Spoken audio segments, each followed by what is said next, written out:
Bismillahirrahmanirrahim. Assalamualaikum warahmatullahi wabarakatuh. Waalaikumsalam warahmatullahi wabarakatuh. Innal hamdalillah nahmaduhu wa nasta'inuhu wa nastaghfiruhu wa na'udzubillahi min sururi anfusina wa min syai'i a'malina may yahdihillahu fala mudhillalah wa may yudhlilhu fala hadiyalah. Asyhadu an la ilaha illallah wa asyhadu anna Muhammadan abduhu wa rasuluh. Allahumma sholli ala nabiyina Muhammad wa ala alihi wa sahbihi ajmain amma ba'du. Ya ayyuhalladzina amanu taqullaha haqqa tuqatih wa la tamutunna illa wa antum muslimun. Baiklah, ibu-ibu yang dirahmati Allah, marilah kita awali pertemuan kita ini dengan sama-sama mengucapkan puji dan syukur atas segala nikmat yang telah Allah limpahkan kepada kita semua, terutama nikmat terbaiknya yaitu nikmat iman Islam, nikmat taufik hidayah, serta nikmat sehat walafiat, yang mana di pagi hari ini Allah masih mengizinkan kita untuk bertemu di dalam majelis ilmu yang mulia ini, walaupun masih dalam media virtual. Semoga tidak menyurutkan keistiqomahan kita untuk bertolabul ilmu. Salawat dan salam semoga tercurah pada junjungan kita Rasulullah Sallallahu Alaihi Wasallam, yang dengan perjuangan dan kesabaran beliau dalam menyebarkan ajaran tauhid hingga membawa kita semua ke dalam dinul Islam. Dengan ajaran Islam yang telah beliau sampaikan kepada kita semua, hingga kita memiliki pegangan iman dan takwa dalam menjalani kehidupan sehari-hari. Baiklah ibu-ibu, marilah bersama-sama kita buka acara ini dengan mengucapkan basmalah. Bismillahirrahmanirrahim. Semoga aktivitas yang kita lakukan hari ini mendapatkan keberkahan dari Allah Subhanahu wa Ta'ala. Amin ya Rabbal 'Alamin. Baiklah, kami menghaturkan jazakallah khairan kasiron kepada Pak Ustadz Haitami, guru kita yang sama-sama kita muliakan, yang alhamdulillah telah hadir di tengah-tengah kita. Semoga Allah senantiasa melimpahkan rahmatnya kepada kita semua. Amin ya Rabbal 'Alamin. Baiklah ibu-ibu jamaah yang saya muliakan, sebelumnya saya akan membacakan susunan acara di agenda kita hari ini. Yang pertama mukadimah, dilanjutkan dan tilawah Quran. Insya Allah akan dibacakan oleh Ibu Nana di Quran Surat Al-Isra ayat 7 sampai dengan 9. Lalu dilanjutkan dengan agenda inti, yaitu penyampaian materi, insya Allah kurang lebih 60 menit. Dilanjutkan dengan sesi tanya-jawab. Baiklah, untuk lebih berkahnya pertemuan kita ini, marilah sama-sama kita menyimak tilawah Quran yang akan dibacakan oleh Ibu Nana di Quran Surat Al-Isra ayat 7 sampai dengan 9. Kepada Ibu Nana kami persilahkan. Baik Lulu, terima kasih. A'udzu billahi minasy syaithanir rajim. In ahsantum li anfusikum wa in asa'tum falaha. Fa idza jaa'a wa'dul akhirah wa'dul akhirati liyasu'u wujuhakum waliyadkhulul masjid kama dakhaluhu awwala marratin waliyutabbiru ma alau tatbiro. Asa rabbukum ayyarhamakum wa in uttum udna wa ja'alna jahannama lil kafirina hasira. Inna hadzal qur'ana yahdi lillati hiya aqwam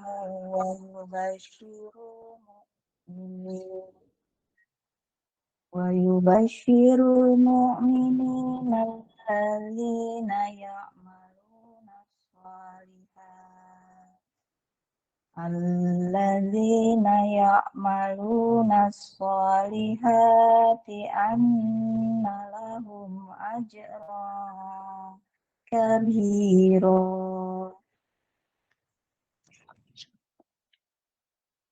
Jika kamu berbuat baik, berarti kamu berbuat baik untuk dirimu sendiri.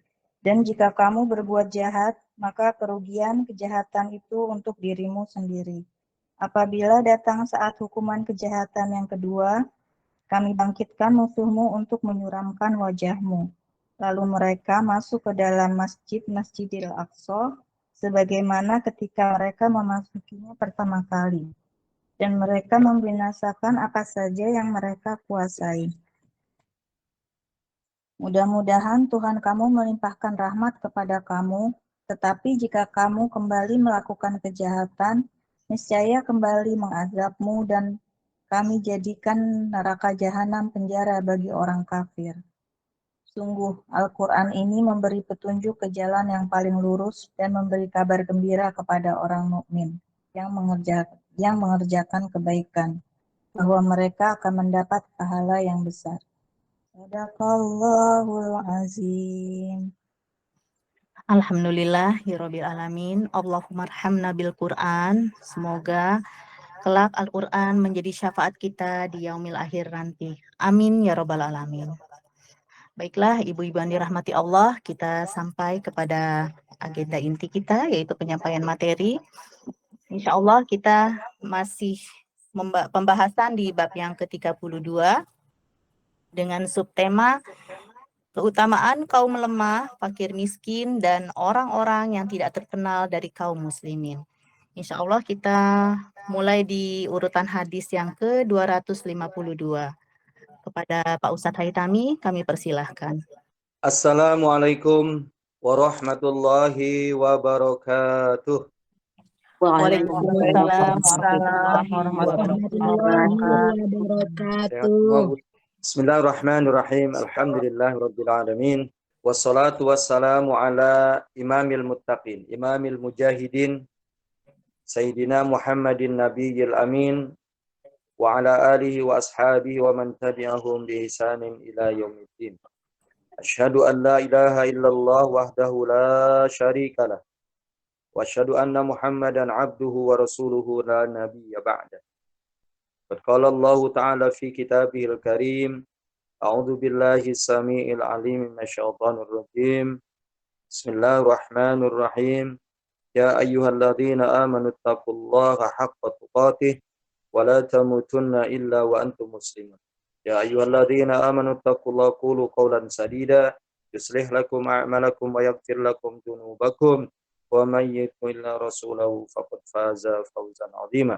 Wa qala Rasulullah sallallahu alaihi wasallam ittaqillaha haitsu ma kunta wa atbi'is sayyi'atal hasanata tamhuha wa khaliqin nas bi khuluqin hasan.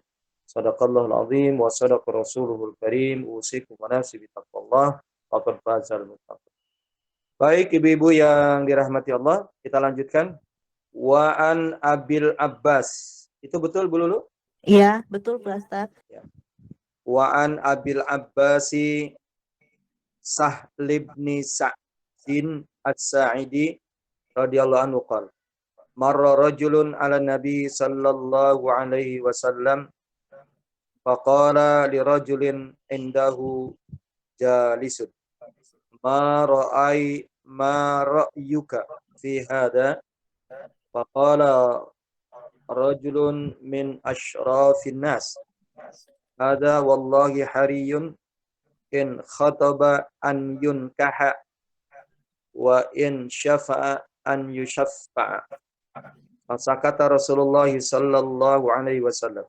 Thumma mara rajulun akharu faqala lahu Rasulullah sallallahu alaihi wasallam ma ra'yuka fi hadha faqala Rasulullah wa in qala an la yusma' liqawlihi faqala Rasulullah sallallahu alaihi wasallam hada khairun min mil'il ardi misla hada muttafaqun alaih. Wa an Abil Abbas, dari Abul Abbas Sahal bin Sa'ad As-Sa'idi radhiyallahu anhu, ia berkata, dari Abul Abbas Sahal Nabi sallallahu alaihi wasallam, telah berjalan seseorang melewati Nabi sallallahu alaihi wasallam. Faqala li rajulin indahu jalisun. Lalu Nabi berkata kepada seseorang, bukan orang yang tadi ya, bukan orang yang lewat, ini orang lain. Lalu Nabi berkata kepada seorang yang sedang duduk di sisinya. Apa kata Nabi? Ma ra'yuka fi hada. Bagaimana pendapatmu tentang orang yang lewat itu? Ma ra'yuka fi hada. Bagaimana pendapatmu atau apa pendapatmu tentang seseorang yang lewat itu? Faqala, maka menjawab seorang yang duduk bersama Nabi itu. Faqala, lalu ia menjawab, rajulun min asyrafin nas. Dia adalah seorang laki-laki mulia. Ya, dia adalah seorang laki-laki mulia. Hada wallahi hariyun. Demi Allah, benar-benar in khotaba an yunkaha. Jika ia mengkhitbah atau melamar wanita, maka ia akan diterima atau akan dinikahi. Demi Allah, ya benar-benar jika ia mengkhitbah melamar seorang perempuan, maka perempuan itu menerima untuk dinikahinya. Itulah kalau bahasa kitanya. Ya. Ada wallahi, orang ini demi Allah, benar-benar, hariyun itu benar-benar. Jika ia mengkhitbah, ya melamar seorang wanita, an yunkaha. Jadi wanita itu mau untuk dinikahi. Wan syafa'a ayu syafa'a. Dan jika ia memediasi kebaikan, ayu syafa, maka mediasinya diterima. Wa in syafa ayu syafa. Dan jikalau ia memediasi kebaikan, maka mediasinya diterima. Fasakata Rasulullah sallallahu alaihi wasallam, lalu diamlah Rasulullah sallallahu alaihi wasallam. Jadi setelah menjawab itu, setelah dapat jawaban itu, Nabi sallallahu alaihi wasallam diam sejenak. Summa marra rajulun akhar. Lalu lewat lagi seorang laki-laki lain. Ya, di depan Rasulullah SAW. Summa marra rajulun akharu. Kemudian lewat lagi seorang laki-laki di depan Rasulullah SAW. Laki-laki lain di depan Rasulullah. Faqala lahu Rasulullah SAW. Ma ra'yuka fi hada. Bagaimana pendapatmu tentang laki-laki ini? Maksudnya laki-laki yang lewat yang kedua ya maksudnya.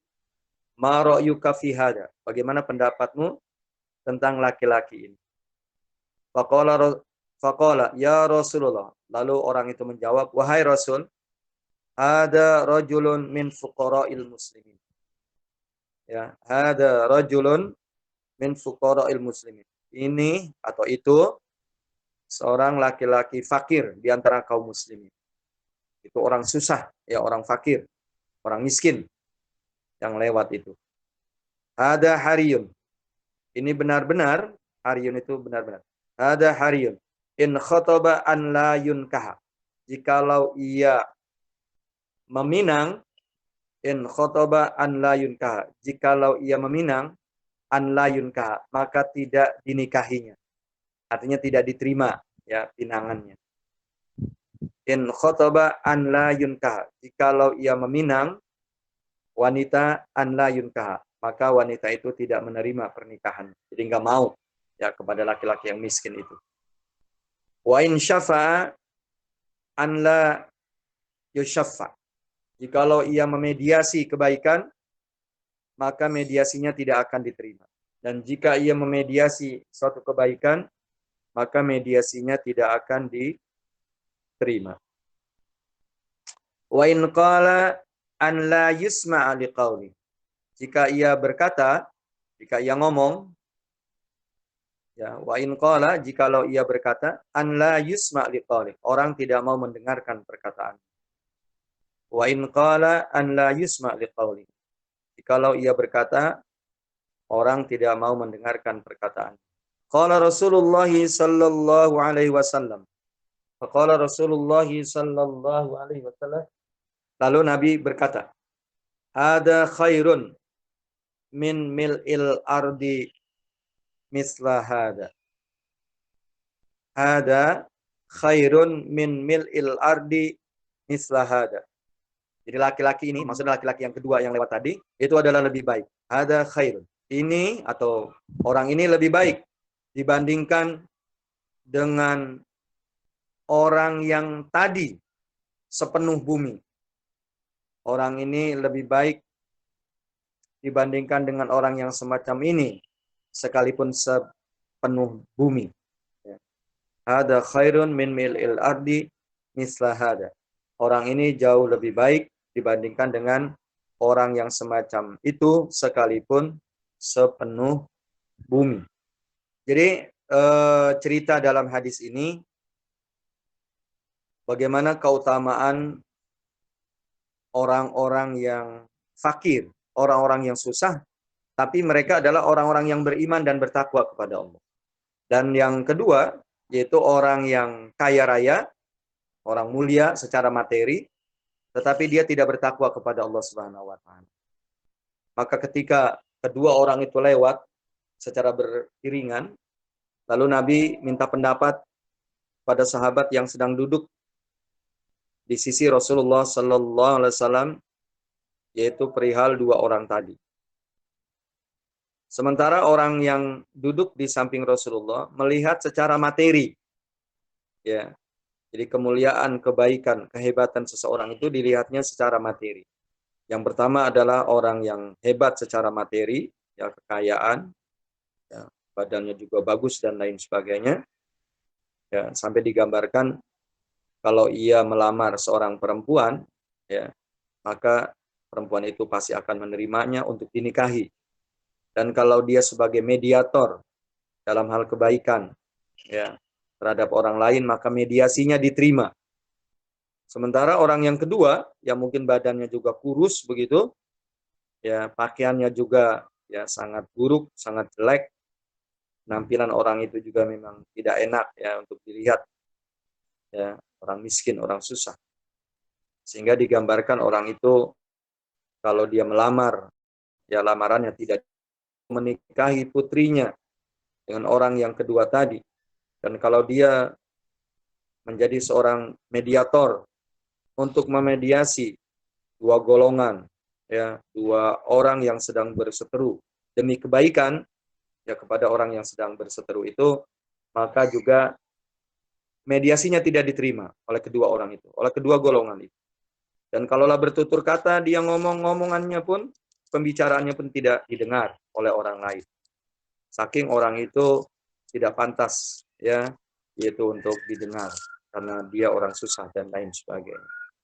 Tapi bagaimana apresiasi Rasulullah Sallallahu Alaihi Wasallam kepada orang yang kedua tadi dibandingkan orang yang pertama. Jadi kata Rasulullah, ya satu orang yang kedua tadi yang susah miskin, ya secara materi, tapi dia adalah orang baik, ya kepada Allah, orang yang bertakwa, ya kepada Allah Subhanahu Wa Taala.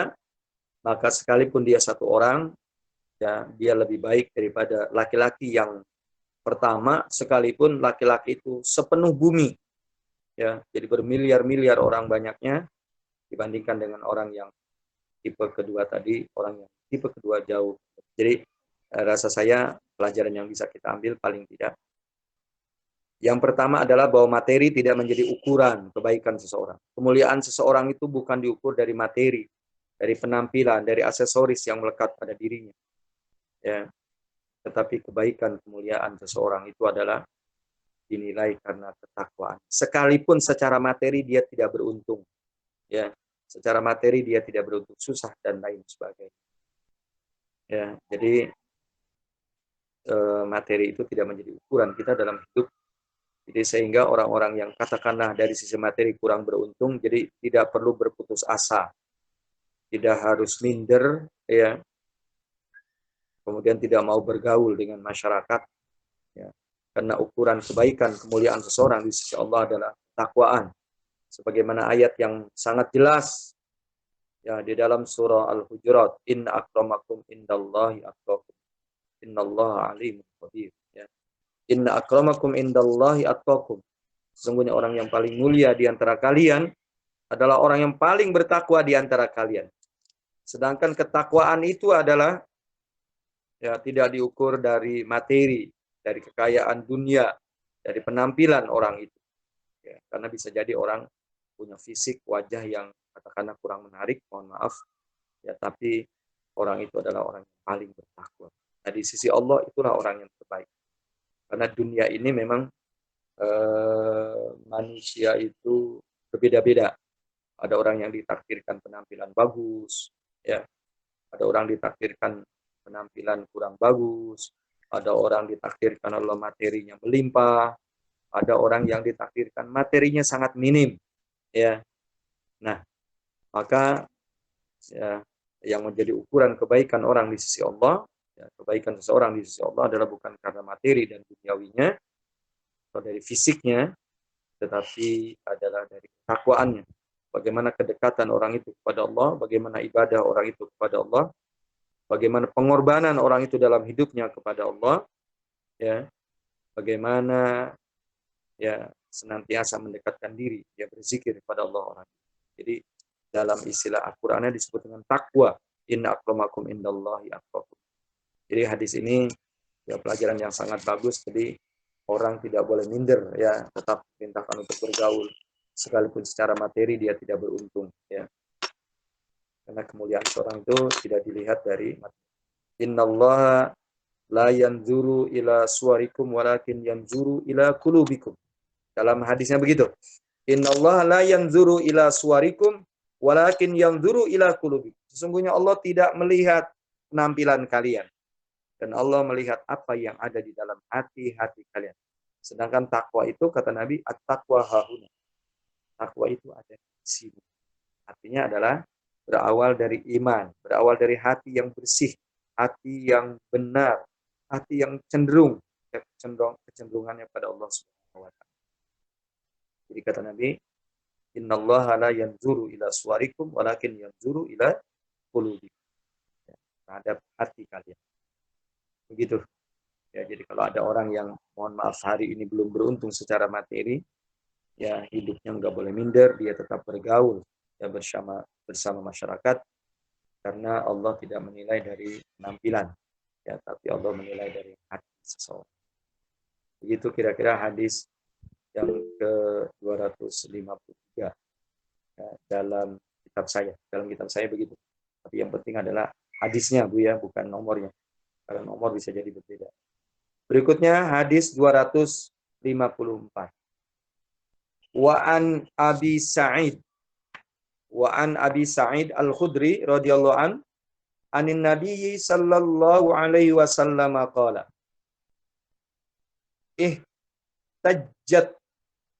ihtajjatil jannatu wan naru faqalatin naru fiyya al-jabbaruna wal mutakabbirun wa qalatil jannatu fiyya du'afaun nas wa masakinuhum wa qadallahu bainahuma innakal jannatu rahmati arhamu bika man asya wa innakin naru adabi wa'adzibu biki man asya walikilaykuma alayya mal'uha rawahu Muslim.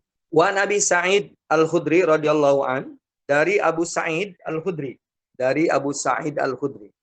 radhiyallahu an, dari Nabi sallallahu alaihi wasallam. Nabi sallallahu alaihi wasallam. Dari Nabi sallallahu alaihi wasallam, Nabi bercerita, Nabi bernarasi. Kata Nabi, ihtajjatil jannatu wan nar. Ya, telah berdebat ya, yaitu surga dan neraka. Dia telah berdebat surga dan neraka. Ya, panjanglah debatnya ya. Menyebutkan masing-masing kelebihan-kelebihannya ya, surga dan neraka ini. Faqalatin nar, salah satu di antaranya neraka berkata. Ya, neraka berkata begini. Fiya al-jabbaruna wal mutakabbirun. Yaitu di dalam aku wal mutakabbirun, yaitu orang-orang yang sombong. Dengan kata lain, hadis ini penghuni neraka itu banyaknya adalah para jabbarun wal mutakabbirun. Contoh, Kalau dia sebagai penguasa, penguasa yang memaksa kepada rakyatnya, gitu kira-kira. Kalau dia seorang pengusaha, seorang manajer, ya maka dia memaksa kepada karyawannya mesti harus ya ikut kepadanya walaupun mengikuti sesuatu yang salah, itu maksudnya. Jadi makanya kalau lihat Rasulullah itu dalam hal kebaikan saja Rasulullah biasanya kasih pilihan-pilihan. Artinya orang itu dikasih waktu untuk berpikir dulu ya dan lain sebagainya. Begitu Rasulullah itu begitu. Orangnya sangat penyabar ya. Nah, ini beda. Jabbarun artinya orang yang memaksa kehendaknya. Orang lain harus ikut kepadanya. Itu maksudnya. Jadi jabbarun itu memaksa orang lain ya harus menurut kepada kehendaknya. Walaupun bisa jadi kehendak dan keinginannya adalah sesuatu yang salah. Ya, bertentangan dengan sunnah-sunnah sosial, bertentangan dengan sunnatullah, bertentangan dengan kebaikan-kebaikan, bertentangan dengan Islam dan lain sebagainya. Tapi dia memaksa. Ya, itu kata neraka. Jadi di dalamnya, di dalam aku, di dalam diriku, ya dipenuhi dengan al-jabbarun, ya, para pemaksa. Wal mutakabbirun, ya, dan para orang-orang yang sombong. Ya. Jadi karena punya kelebihan mungkin secara materi, punya kelebihan secara fisik, punya kelebihan secara ilmu, punya kelebihan karena banyak follower, ya, dan lain sebagainya sehingga dia congkak, ya, dia sombong, menyombongkan dirinya dengan materi, dengan kelebihan-kelebihan. Dan itu kata neraka. Wa qalatil jannah, lalu berkata surga. Fiya du'afa'un nas.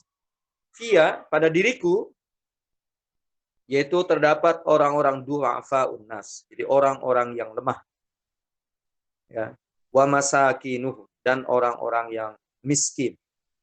Jadi pada diriku, ya, pada diriku di dalamnya terdapat orang-orang yang du'afa, orang-orang yang lemah, ya, manusia yang lemah, dan juga orang-orang miskin secara materi.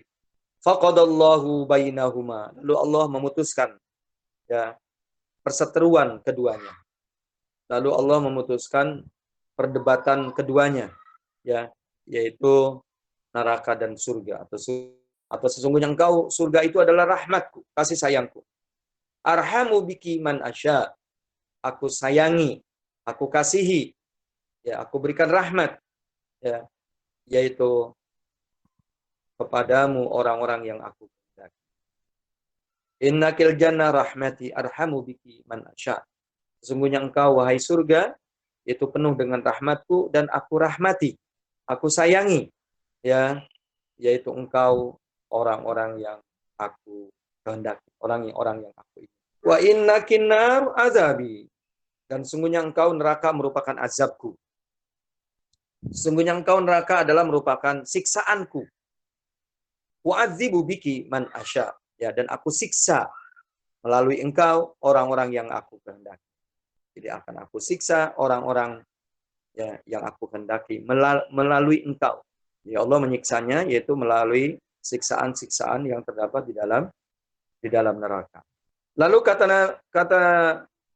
Allah Subhanahu wa taala walikilaikuma alayya mil'uha. Atas kehendakku kedua kalian akan dipenuhi.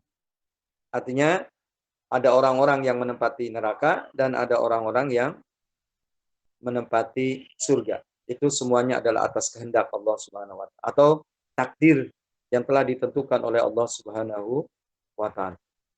Walikilaikuma alayya mil'uha.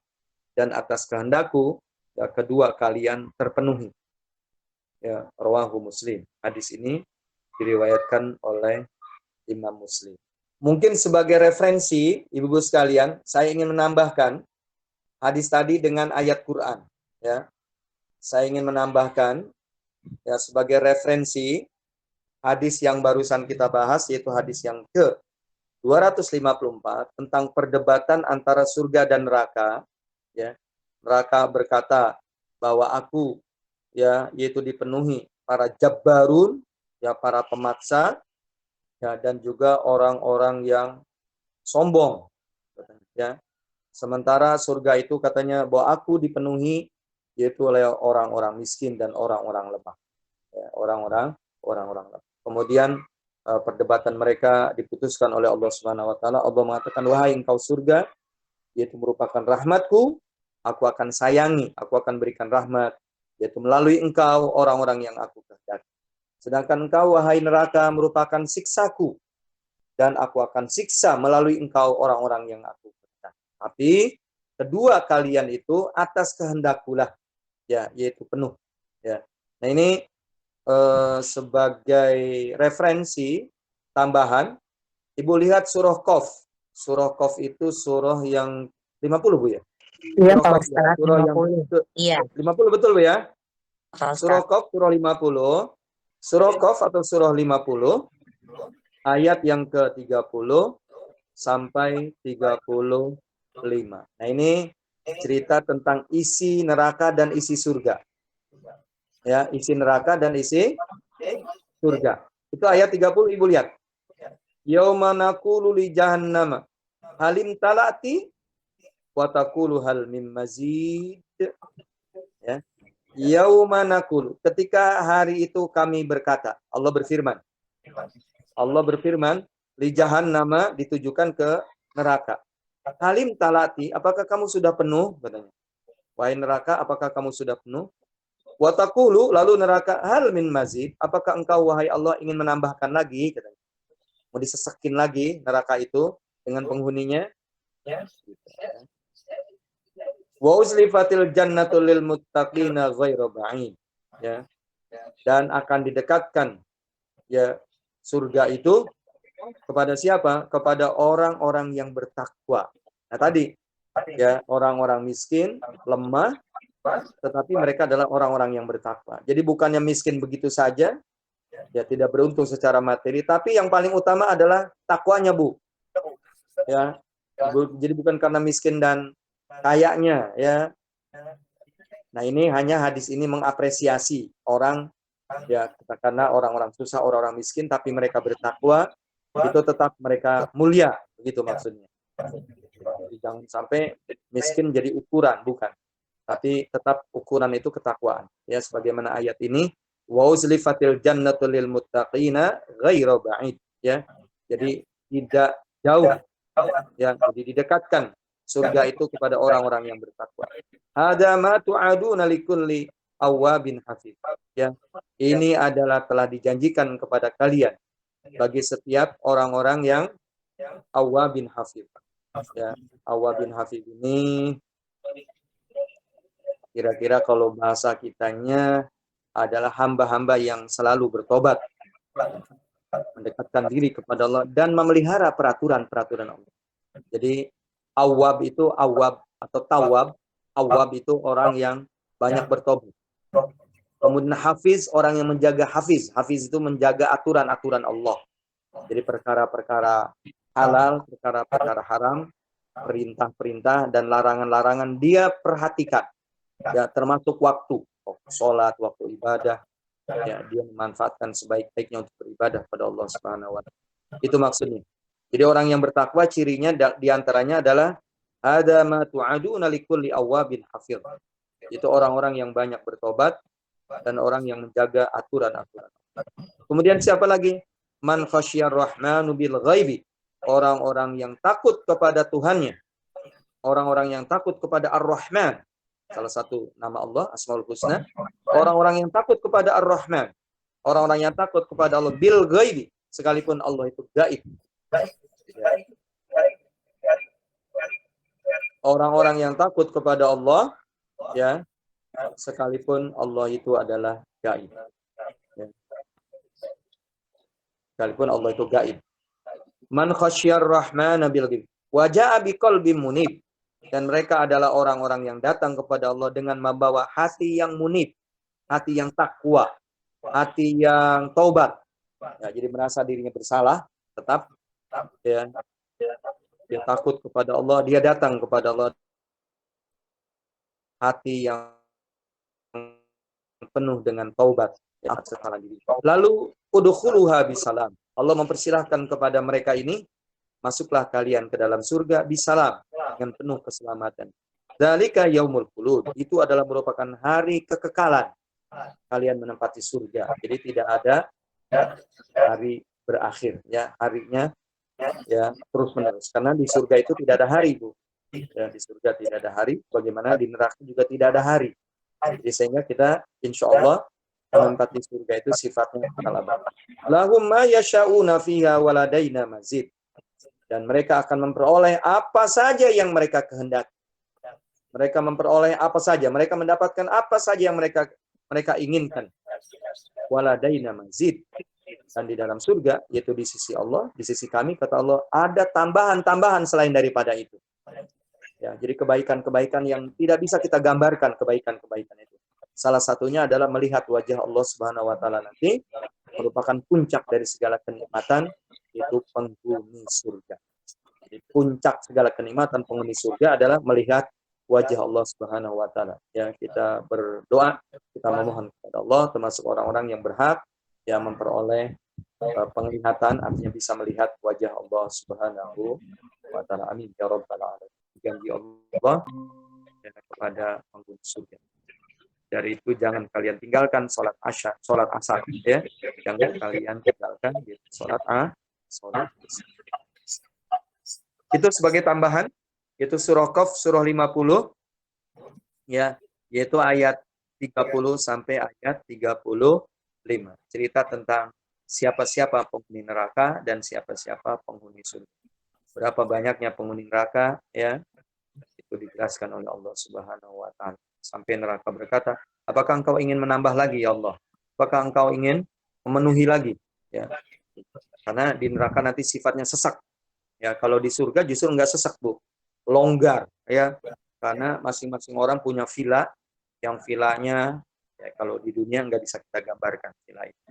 Berapa luasnya villa itu? Ya, berapa banyak kamar yang ada di dalam villa itu? Berapa banyak khodimah, ya, berapa banyak PRT yang ada di rumah itu, dan berapa banyak pelayan-pelayan, ya, yang melayani dia, ya, melayani penghuni surga. Ya. Jadi sementara kalau neraka itu sesak, ya, neraka itu ya, yaitu hadis yang ke 255. Saya baca. Wa an Abi Hurairah radhiyallahu an Rasulillah sallallahu alaihi wasallam qala. Wa an Abi Hurairah radhiyallahu anhu an Rasulillah sallallahu alaihi wasallam. Innahu la ya'tir rajulu saminul azimu yaumal qiyamati la yazinu 'indallahi janaha ba'udatin. Muttafaqun alaih. Ya, muttafaqun. Innahu la yatir rajulus saminul azimu yaumal qiyamati la yazinu indallahi janaha ba'udatin. Muttafaqun alaih. Dari Abu Hurairah radhiyallahu an Rasulillah sallallahu alaihi wasallam qala, dari Rasulullah sallallahu alaihi wasallam ia bersabda. Titik 2. Innahu la yatir rajulus samin. Innahu la yatir rajulus saminul azimu yaumal qiyamah. Sesungguhnya akan datang seorang laki-laki yang gemuk, sangat gemuk, besar badannya. Ya. Sesungguhnya akan datang seorang laki-laki yang gemuk, besar badannya.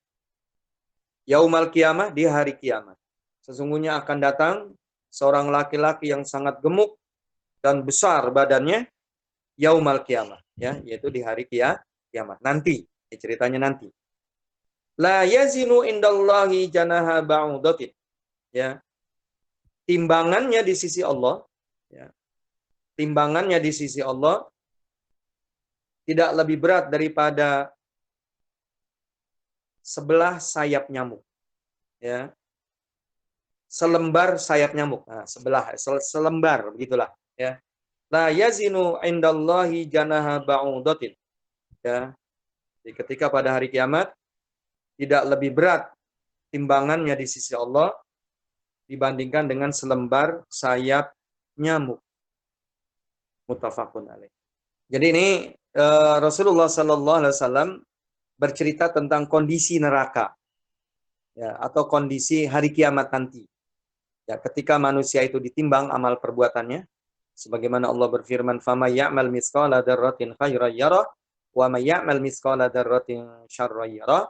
Ternyata kata Nabi ada seorang laki-laki yang ya kalau secara fisik ya badan ternyata badannya itu sangat besar, gemuk, ya fisiknya besar, gemuk, berat. Tetapi nanti di hari kiamat dia timbangannya itu tidak lebih berat daripada ya selembar sayap nyamuk. Selembar sayap nyamuk. Karena yang ditimbang oleh Allah itu adalah bukan fisiknya, tapi amal kebaikannya, amal perbuatannya. Ya sebagaimana dijelaskan dalam surah Az-Zalzalah tadi, 2 ayat yang terakhir. Wa may ya'mal mithqala dzarratin khairan yarah wa may ya'mal mithqala dzarratin syarran yarah. Maka sampai orang itu secara fisik besar, secara materi dia banyak dia miliki, tapi amalnya dia minim, amalnya dia sedikit. Minus amal orang itu. Maka nanti di hari kiamat ketika dia ditimbang, ya dia tidak lebih berat daripada ya selembar sayapnya. Sebagai referensi tambahan, ibu-ibu yang berbahagia, ya, yaitu silahkan, yaitu lihat ya ayat 102, ya, ayat 102 sampai ayat yang 106, sampai ayat 106 dari surah Al-Kahfi. Ibu lihat surah Al-Kahfi, surah 18, surah Al-Kahfi, surah 18, ibu catat saja. Nanti di rumah bisa dilihat. Ya, sebagai tambahan referensi, ya, yaitu surah Al-Kahfi, yaitu ayat 103 sampai ayat 105. Ya, mari sama-sama kita lihat. Mari sama-sama kita baca ya supaya lebih terkesan. Ya, materi ini supaya lebih terkesan dan kita lebih memahami di sini ya, yaitu didukung oleh ayat Quran. Allah berfirman pada ayat 100, "Qul nunabbiukum bil akhsarina a'mala alladzina dhalla sa'yuhum fil hayatid dunya wa hum yahsabuna annahum yuhsinuna sun'a. Ulaika alladzina kafaru bi ayati rabbihim wa liqa'ihi habitat a'maluhum fala nuqimu lahum yaumal qiyamati wazna. Dzalika jazaohum jahannamu bima kafaru wattakhadhu ayati wa rusuli huzwa." Ayat 103 Allah mengatakan, "Qul," katakanlah ya Muhammad, sampaikan kepada umat. "Hal nunabbiukum bil akhsarina amala." Ya. Apakah mau kalian aku beritahukan, aku infokan, yaitu orang-orang yang sangat merugi dari sisi amal perbuatan. Jadi amalnya merugi. Dia hidup di dunia, banyak aktivitasnya, tapi aktivitasnya bukan memberikan keuntungan, bukan memberikan faedah dan manfaat, tapi justru malah menyengsarakannya. Dia menjadi orang-orang yang merugi. Siapa mereka itu? Alladzina dhalla sa'yuhum fil hayatid dunya wa hum yahsabuna annahum yuhsinuna sun'a. Yaitu orang-orang yang dari sisi pekerjaan, orang-orang yang dari sisi perbuatan adalah dhal, dia tersesat. Ya, karena hidupnya tidak mau mengikuti aturan-aturan Allah dan Rasul-Nya, ya, maka dia orang yang dhalla sa'yuhum. Jadi perbuatannya menjadi sia-sia fil hayatid dunya, ya, pada saat hidup di dunia. Wahum yahsabuna annahum yuhsinuna sun'a. Tapi mereka menduga, mereka mengira bahwa mereka itu banyak melakukan kebaikan-kebaikan. Jadi mereka menduga perbuatannya banyak memberikan manfaat. Tapi Allah mengatakan bahwa perbuatannya adalah sia-sia.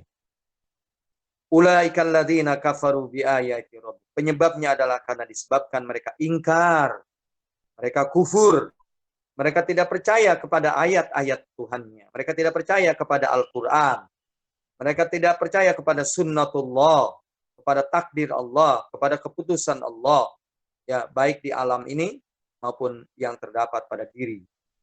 Waliqaihi, dan juga mereka tidak percaya terhadap perjumpaan, pertemuan mereka dengan Tuhan. Jadi mereka mengira bahwa hidup di dunia itu adalah akhir dari segalanya.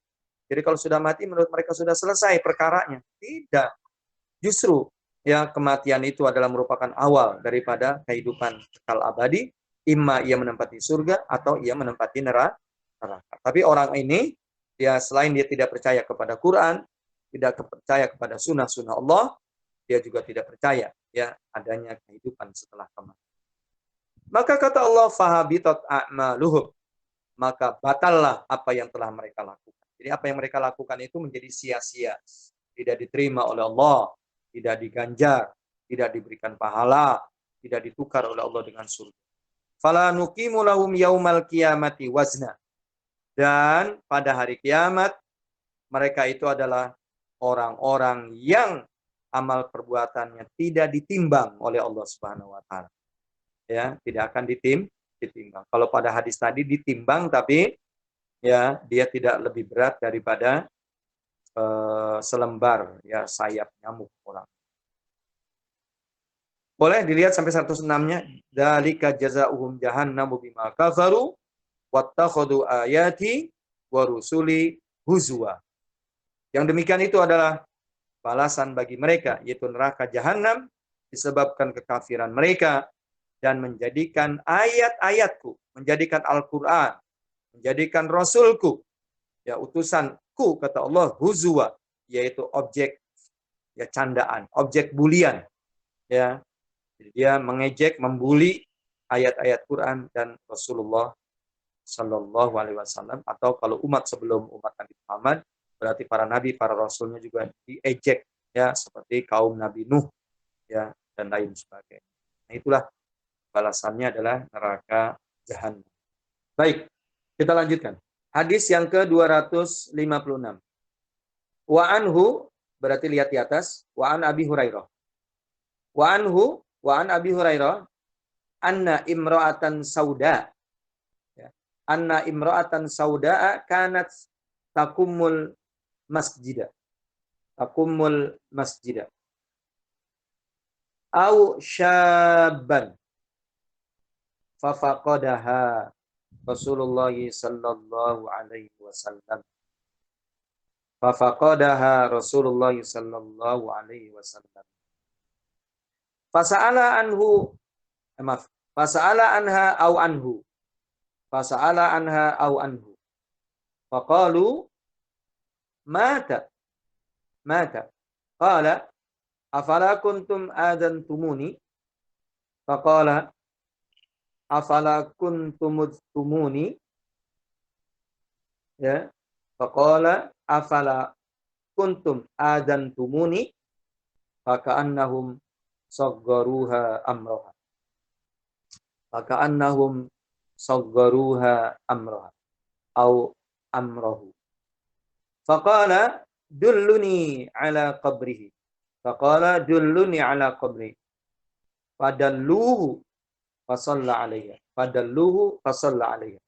Summa qala inna hadhil kubur mamlu'atun. Inna hadhil kubura mamlu'atun. Zulmatan ala ahliha. Wa inna Allah ta'ala yunawwiruha lahu bi salati alaihi. Dari Abu Hurairah radhiyallahu an, dari Abu Hurairah radhiyallahu an, anna imra'atan sauda, ada seorang perempuan hitam. Ada seorang perempuan hitam, atau sesungguhnya ada seorang perempuan hitam, kanat takumul masjid, melakukan pekerjaan urusan masjid. Kalau kata bahasa kitanya kira-kira marbot lah begitu. Banyak menyibukkan dirinya untuk urusan masjid. Ya, kalau bahasa kitanya merbot. Ausyaban, atau riwayat yang lain seorang pemuda, jadi laki-laki. Jadi riwayat yang satu adalah seorang perempuan mengurus urusan masjid, tapi dalam hadis yang lain mungkin bisa jadi seorang laki-laki. Fafaqadaha, Nabi kehilangan perempuan itu. Ya, Nabi kehilangan perempuan itu.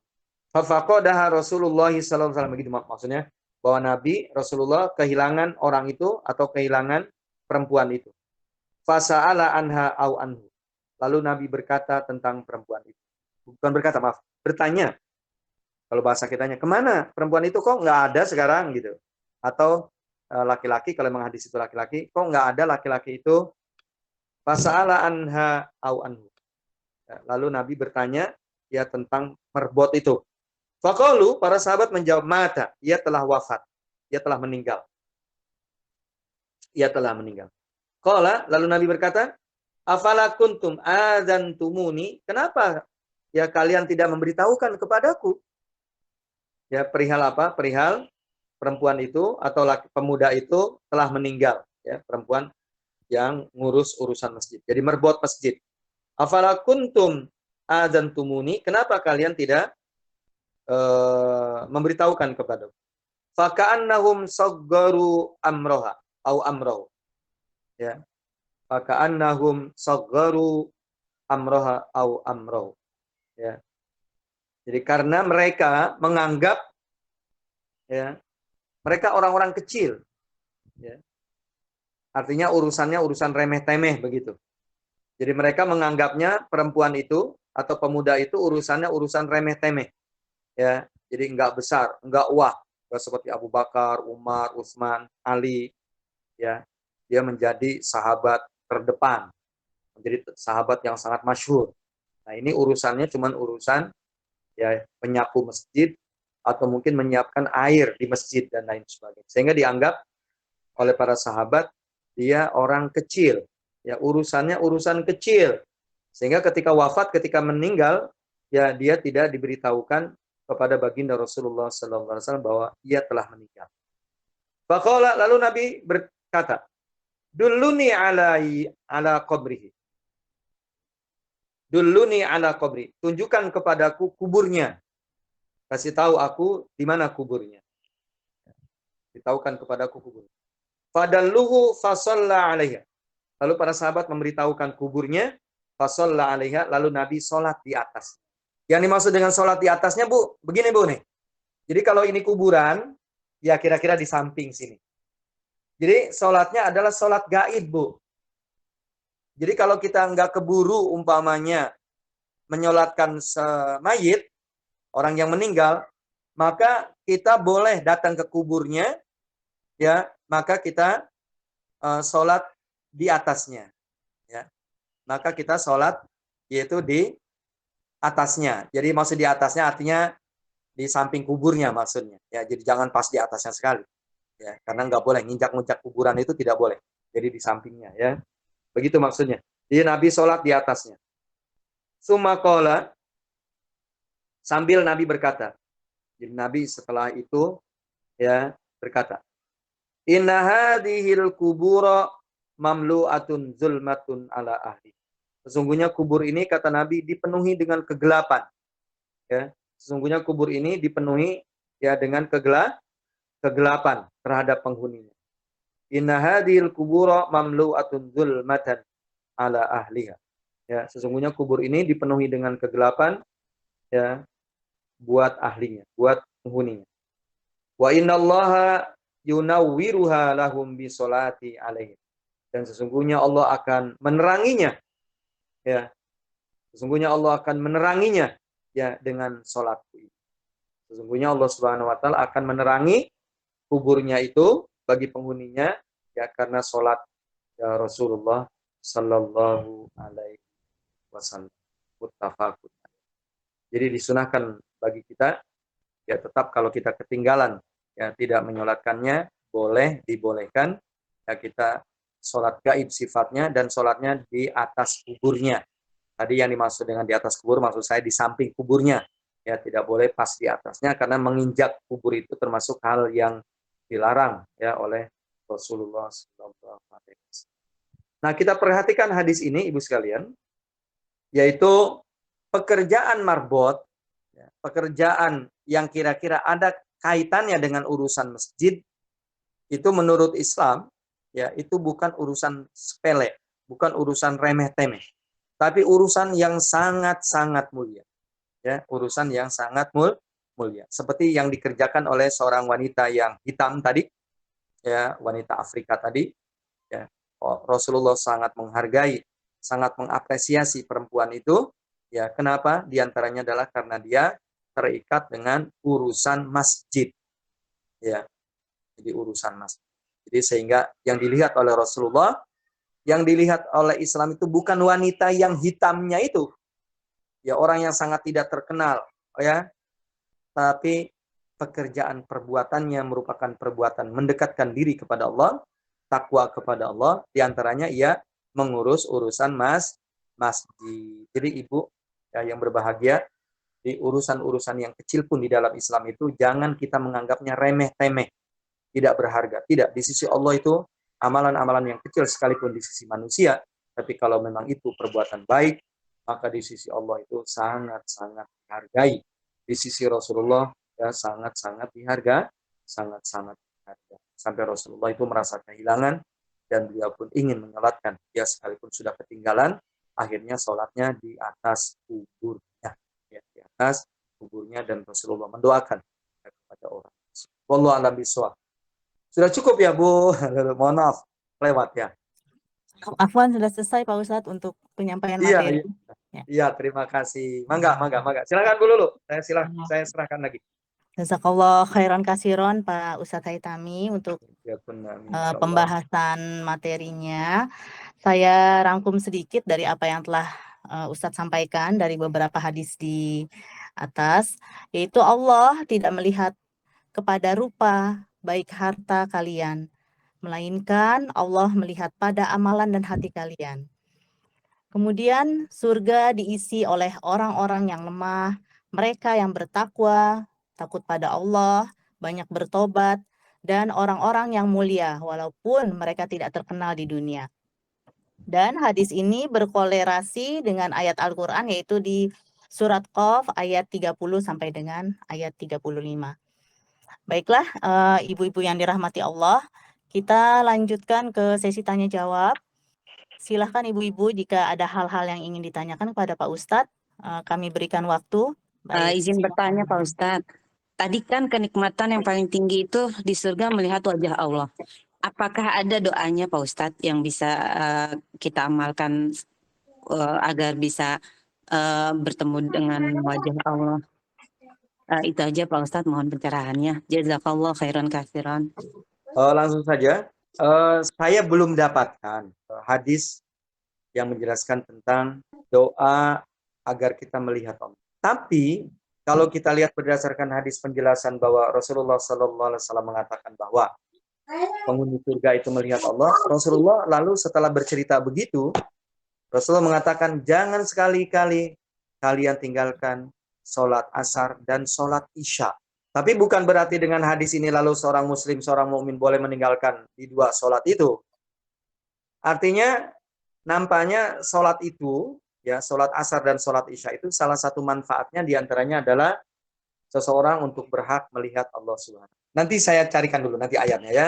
Sebentar, saya mau menjawab. Di dalam Quran itu dijelaskan bahwa diantaranya adalah bahwa penghuni surga itu Allah akan berikan nikmat-nikmat dan Allah berikan tambahan. Sekali lagi, jadi penghuni surga itu nanti Allah akan berikan segala macam-macam nikmat. Kemudian Allah berikan tambahan. Ternyata para mufassirin, para ahli tafsir ketika menjelaskan tentang tambahan, itu maksudnya melihat wajah Allah. Ya, jadi sekali lagi, di dalam salah satu ayat Allah berfirman, penghuni surga itu nanti akan diberikan segala kenikmatan-kenikmatan. Kemudian Allah berikan tambahan. Para mufassirin, ya ahli tafsir menjelaskan yang dimaksud dengan tambahan itu adalah melihat wajah Allah. Itu satu ayat Quran. Kemudian yang kedua adalah dalam sebuah hadis. Ketika penghuni surga itu sudah masuk ke surga, lalu Allah bertanya. Begitu kira-kira bunyinya. Allah bertanya, apakah masih ada kenikmatan yang kalian inginkan? Ya. Apakah masih ada kenikmatan yang kalian inginkan? Kata penghuni surga, tidak ada ya Allah, sudah cukup. Engkau sudah membebaskan kami dari neraka, Engkau sudah memasukkan kami ke dalam surga, Engkau sudah memberikan kepada kami apa yang kami inginkan, begitu. Kira-kira jawaban penghuni surga semacam itu. Lalu Allah bertanya lagi dengan pertanyaan yang sama. Ya, Allah bertanya kepada mereka dengan pertanyaan yang sama, apakah masih ada kenikmatan yang kalian inginkan? Jawabannya juga sama. Penghuni surga menjawab dengan jawaban sampai 3 kali. Karena sampai 3 kali mereka ditanya semacam itu dan jawaban mereka sama kepada Allah Subhanahu wa taala. Lalu Allah berkata, ada. Aku akan berikan kepada kalian yaitu nikmat di atas segalanya. Jadi kira-kira itu hadis maupun ayat Quran yang ditafsirkan oleh para mufassirin perihal tentang bahwa penghuni surga nanti akan melihat Allah Subhanahu wa taala merupakan puncak dari segala kenikmatan.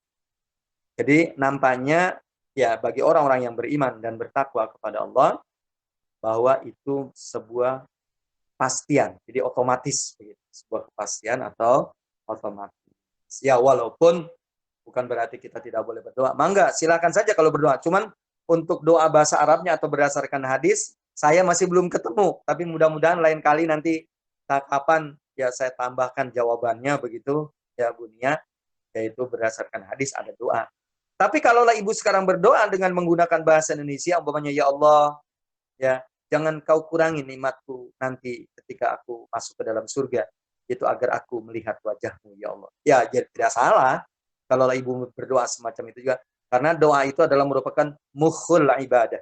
Doa itu adalah merupakan sumsum ibadah. Jadi kebaikan-kebaikan kita minta kepada Allah, walaupun tidak diajarkan oleh Rasulullah, itu dibolehkan. Ya, itu dibolehkan. Cuman redaksi pakai bahasa Arab saya belum ketemu. Ya boleh Nia, atau hadisnya belum ketemu. Ya ada doa yang diajarkan oleh Nabi, yaitu doa melihat wajah Allah Subhanahu wa taala. Tapi mudah-mudahan lain kali. Begitu kira-kira Bu Nia, mohon maaf lebih dan kurangnya. Wallahu a'lam bishawab. Jazakallah khairan katsiran Pak Ustadz. Ya, baik, Tuan Bu Nia. Silakan dilanjutkan pertanyaan dari Bu Widadi Zuhair. Baik Bu Lulu, jazakillah. Doa saya semoga Ustadz selalu diberkahi dan dirahmati oleh Allah Subhanahu wa taala. Amin ya rabbal alamin. Amin. Ustadz izin bertanya, mohon penjelasannya kembali mengenai surat Al-Kahf ayat ke-33 tadi Ustadz, yaitu hati yang bertobat Ustadz. Ya, baik. Bismillahirrahmanirrahim. Pertanyaannya yaitu adalah surah Qaf ayat yang ke-33. Ya, surah Qaf ayat 33 adalah orang yang insya Allah akan masuk ke dalam surga. Pertama tadi dijelaskan yaitu hada ma tu'aduna likulli awabin, ayat 32-nya. Itu setiap orang-orang yang awab, itu orang yang banyak bertobat, dia akan memperoleh apa yang dijanjikan oleh Allah. Kemudian hafiz, itu orang yang selalu menjaga aturan-aturan Allah. Halal, haram, perintah, larangan, begitu dia jaga. Ibadahnya dia jaga. Kemudian man khasyar rahmana, itu orang-orang yang khasyatur rahman, khasyatullah. Orang-orang yang takut kepada Allah bil ghaibi, sekalipun Allah itu tidak pernah dilihat, tidak bisa diraba. Dia tetap takut kepada Allah. Kemudian lagi wajah bil qalbim munib, itu orang-orang yang datang nanti kepada Allah pada hari kiamat bi qalbim munib, itu dengan membawa hati yang munib, ya, hati yang banyak bertaubat. Ini saya akan lihat tafsirnya. Yaitu ternyata penjelasannya adalah yaitu man khafallaha fid dunya walaqiyahu. Man khafallaha fid dunya walaqiyahu yaumal qiyamah biqalbin taibin min dzunubihi. Itu orang-orang yang takut kepada Allah ketika di dunia dan takut perjumpaannya kepada Allah nanti di hari kiamat, yaitu dengan membawa hati yang penuh dengan taubat terhadap dosa-dosanya. Jadi artinya bahwa ketika dia beristighfar atau bertobat, umpamanya dia mengucapkan astagfirullahaladzim wa atubu ilaih, astagfirullahaladzim wa atubu ilaih. Mulutnya qomat kamit dengan mengucapkan zikir itu, begitu Bu Zuhair kira-kira?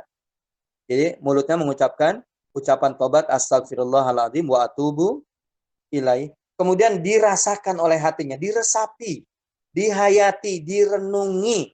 Begitu. Jadi jangan mulutnya qomat kamit, tapi hatinya berpikir kemana-mana begitu loh.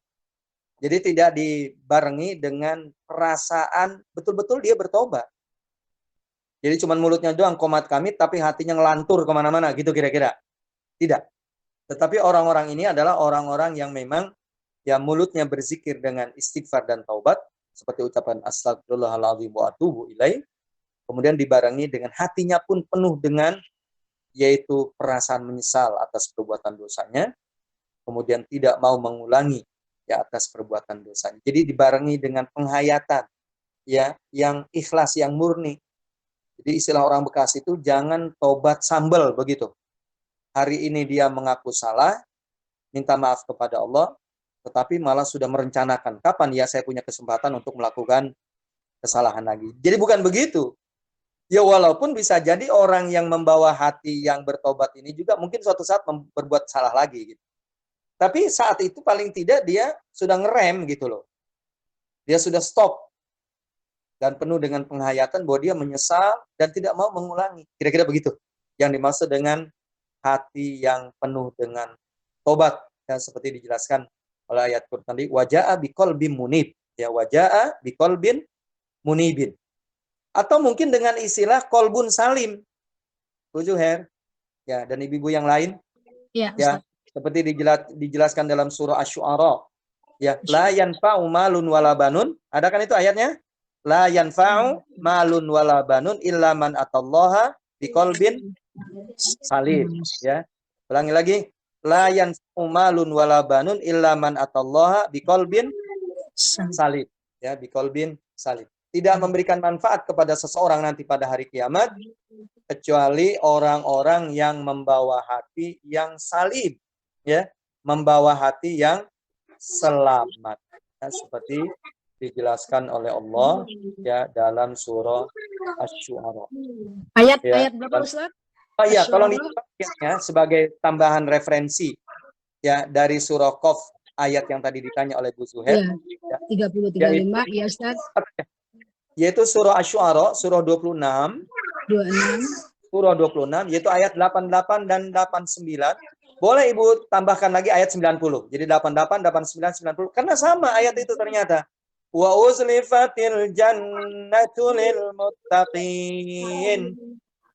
Wa uzlifatil jannatu lil muttaqin. Dan didekatkan surga itu kepada orang-orang yang bertakwa. Tadi juga kan dalam surah Qaf Allah akan mendekatkan surga itu kepada orang-orang yang bertakwa. Cuman disebutnya tadi yaitu wajah biqalbin munib. Ya, orang-orang yang datang kepada Allah membawa hati yang penuh dengan taubat. Kalau di sini adalah yaumalayan fa'umalun walabanun, tidak memberikan manfaat orang membawa harta dan banyak anaknya, tetapi ilaman atallah biqalbin salim, kecuali orang-orang yang datang kepada Allah, bertemu dengan Allah, membawa hati yang selamat. Wa uzlifatil jannatu lil muttaqin, dan Allah dekatkan surga kepada mereka, itu orang-orang yang bertakwa. Boleh Ibu tambahan referensi surah Asy-Syu'ara surah 26 ayat 88 sampai 9. Jadi kolbun salim sama dengan kolbun munib. Ya, kolbun salim sama dengan kolbun munib. Itu sama. Begitu kira-kira. Insyaallah wallahu a'lam bishawab. Alhamdulillah.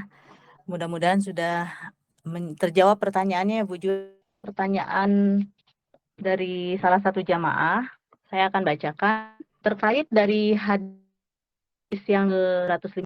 Pertanyaannya yaitu hal-hal apa saja yang patut diperhatikan oleh seorang wanita dalam menerima pinangan dari laki-laki. Sementara jika laki-laki yang akan meminang wanita dianjurkan untuk melihat dari beberapa aspek, yaitu dari keturunan atau nasab, dari fisik, dari hartanya, dan agamanya.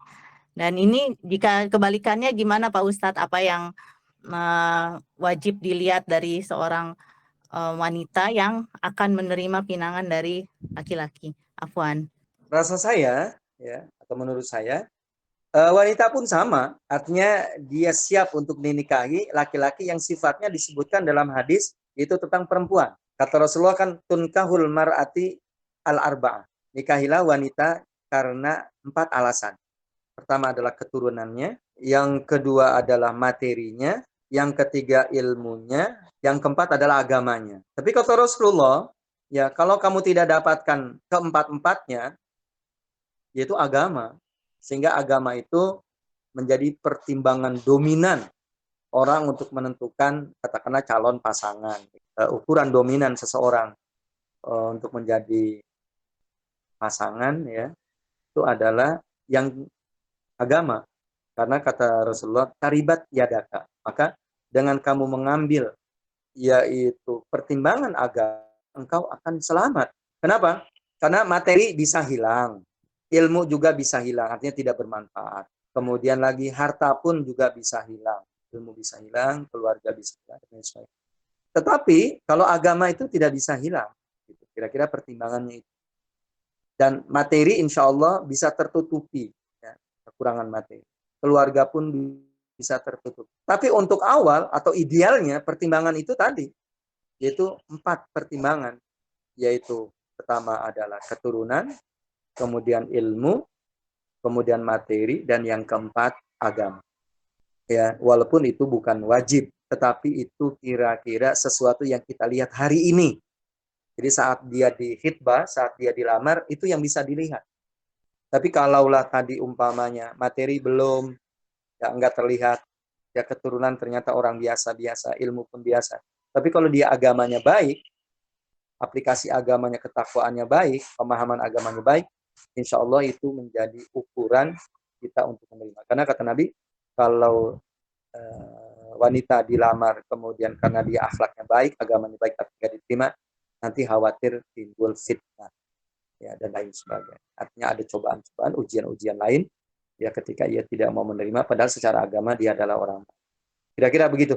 Jadi walaupun bukan wajib gitu Bu, tetap kriteria yang disebutkan oleh Rasul tadi, 4 tadi, itu menjadi pertimbangan baik wanita ketika menerima pinangan laki-laki, begitu pula laki-laki, ya juga ketika mencari calon istri, itu idealnya. Jadi ideal, ya, itu.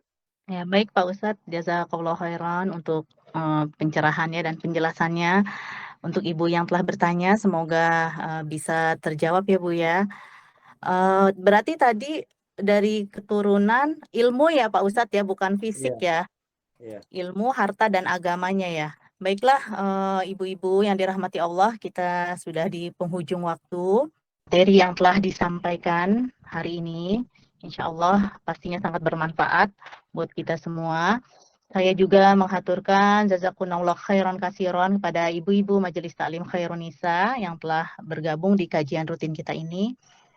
Baiklah, marilah bersama-sama kita tutup agenda kita dengan sama-sama mengucapkan istighfar dan membaca doa kafaratul majelis. Wassalamualaikum warahmatullahi wabarakatuh.